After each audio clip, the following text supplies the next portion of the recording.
Dakle, braćo i sestre, večeras otvaramo možda najvažniju temu savremeno srpske istorije, petooktobarsku revoluciju. Revoluciju izdaje.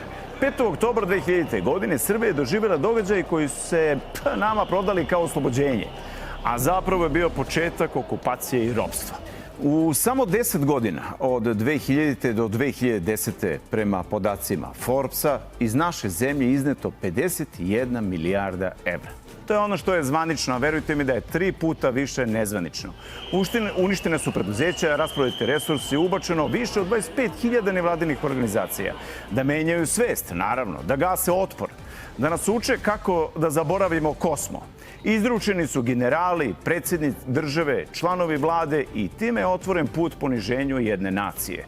Dok su drugi gradili svoju moć, Srbija je postala poligon za eksperimente, rasprodaju i izdaju. Nije slučajno što je Julian Assange rekao u Srbiji je sve počelo u borbi protiv globalizma i u Srbiji će se i sve i završiti, nažalost.